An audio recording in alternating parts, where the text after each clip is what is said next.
Hi friends, welcome to the Killa channel. Friends, ఎవరైనా మా ఛానల్ని సబ్స్క్రైబ్ చేసుకోకపోతే సబ్స్క్రైబ్ చేసుకోండి. ఎవరైనా మీ డాగ్స్ అమ్మాలనుకుంటే మా ఛానల్ వాట్సాప్ నెంబర్కి మెసేజ్ పెట్టండి.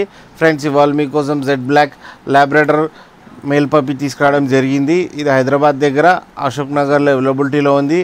అండ్ దీని ఓనర్ ఏం చెప్పారంటే ఇది 40 days బేబీ అని చెప్పడం జరిగింది. అండ్ ఇది మేల్ పప్ అండ్ మేల్ పప్కి ఏమో 5,000 రూపీస్ డిమాండ్ చేస్తున్నారు.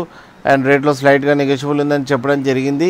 అండ్ ట్రాన్స్పోర్టేషన్ ఫెసిలిటీ అయితే ఒక 15 kilometers దాకా అయితే ప్రొవైడ్ చేయగలమని చెప్పారు. ఫ్రెండ్స్, మీరు చూడొచ్చు బేబీ ఎంత యాక్టివ్గా, ఎంత హెల్తీగా, ఎంత క్యూట్గా ఉందో. అండ్ జెడ్ బ్లాక్ కలర్లో ఉంది ఫ్రెండ్స్. అండ్ కోట్ కూడా చాలా బ్లాక్ ఉంది. ఫ్రెండ్స్, మీకు ఎవరికైనా నచ్చితే టైటిల్లో కాంటాక్ట్ నెంబర్ ఇస్తాను, కాంటాక్ట్ అవ్వండి, మాట్లాడండి, తీసుకోండి ఫ్రెండ్స్. అలాగే ఒకసారి డీల్ సెట్ అయిన తర్వాత అన్ని డీటెయిల్స్ చెక్ చేసి మనీ వేయాలని కోరుకుంటున్నాం ఫ్రెండ్స్. అలాగే మా ఛానల్ని సబ్స్క్రైబ్ చేయడం మాత్రం మర్చిపోకండి ఫ్రెండ్స్.